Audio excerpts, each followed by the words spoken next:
I call Ian Lees-Galloway. Thank you very much, Mr Speaker. As my colleague Adrian Ruafe has already outlined, Labor continues to support this legislation, although we do have some reservations about the commission-based payments, but we certainly support the increased transparency and the increased I suppose, focus on ensuring that, as Mark Mitchell said, the money gets back to the community organisations that so heavily rely on the money that is raised through gambling. I say this most times I talk about gambling, and I don't mind saying it again. I think it's a bit odd that so many of our community organisations do rely on money which is raised through gambling. It's essentially it's a tax on in some cases, some of the poorest and most vulnerable in our society, in order to fund organisations which are doing good work in our community. And, you know, look, it's not the only way we could fund it. There are a variety of other ways that we could fund those NGOs, those organisations that are doing such wonderful work. But, you know, over time, it's become normalised in our society that we fund it through gambling. But, you know, it doesn't have to be that way. Although in saying that, I'm no prohibitionist. You know, the gambling is a lot like a lot of other things that can be a lot of fun. They can actually provide a lot of entertainment, but it does come with harms. And we've got to acknowledge that, you know, gambling does cause harm in our society.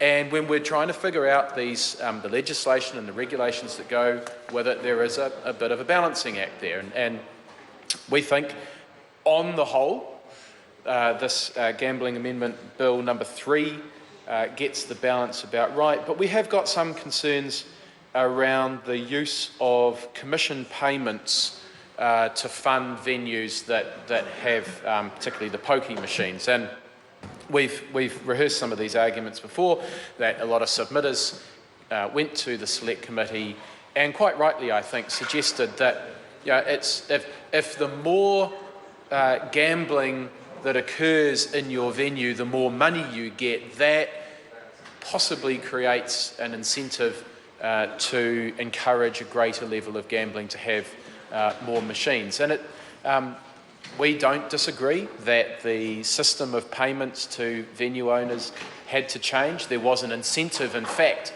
there is an incentive under the current system to inflate your costs, to inflate your apparent costs in order to get the highest payment possible out of the machines. But so we certainly applaud the moves away from that type of regime, but there are concerns about the commission-based. Now, obviously, exactly how the commission-based payments are going to work is actually left to regulations, and the Minister has indicated that he is actually going to carry out a review of Class 4 gambling in general, and of course those regulations will be open for consultation, and we will be looking very closely at how those regulations are formed, and we're sure that the public and interested parties will be looking closely at this as well.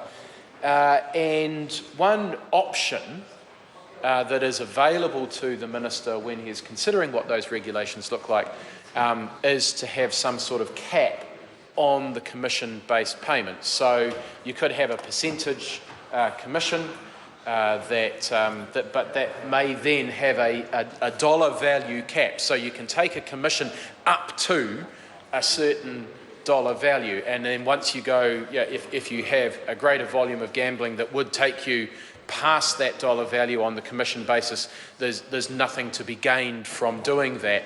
That could be one way of disincentivising an aggressive approach of increasing the volume of gambling that happens in the venue. So there's still plenty of opportunity for consideration of these matters. There's still plenty of opportunity for consultation, and we will be looking closely. We look forward to the opportunity, in fact, to work closely with the Minister on getting those regulations right, so that we can get a win-win situation where we move away from the negatives of the current system, but we don't venture into some negatives and some unintended consequences of the potential new system.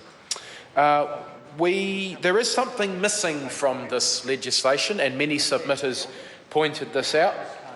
And we certainly continue to promote the idea that we should introduce a pre-commitment system, which means that gamblers can set their own limits on duration, on frequency, and the amount that they are prepared to lose from their gambling. And we understand that the technology is well and truly available for this to happen already. Again, gambling can be something which is quite a lot of fun. It can be something which people go into with the best of intentions of not getting carried away, not getting out of control. They may start off knowing exactly, they might have a certain amount of money in their back pocket and they think, I can lose that. But then when they get into it, they get into the role of things, there's the lights, there's the sound, there's the whole thing, which is actually designed to make you keep coming back. Then, it's off to the FPOS machine to get a little bit more, just one more hit, and people end up spending a lot more than they anticipated. That can often be the grocery bill, it can be the rent, it can be the power bill, it can have quite a significant impact on their family, on their loved ones. And so the pre-commitment system seems to be a good strategy that a lot of submitters came to the committee and suggested that we should have. So we think it's a disappointment that it's not in this legislation. It's a missed opportunity. It would have fitted well in this legislation to introduce a pre-commitment system. But again, we are interested in working with the Minister to see if there might be a future opportunity to bring such a pre-commitment system into place. Sir, many submitters articulated their concern about the lack of measures in general to address the harm caused by Class 4 gambling in particular, but gambling in general. We do think that we need a greater focus on harm minimisation than what has been achieved in this legislation. We certainly applaud the greater transparency.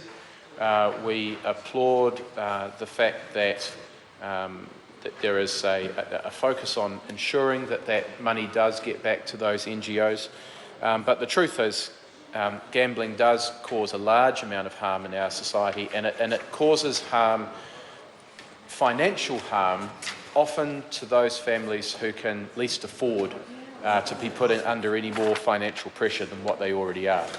So we think there's plenty of work that still needs to be done, and we applaud the steps that the Minister has taken thus far, but as I say, we do think there is more that could be done. So we support this legislation, but with some reservations, but a certain amount of hope that there is more action that we will see in the future.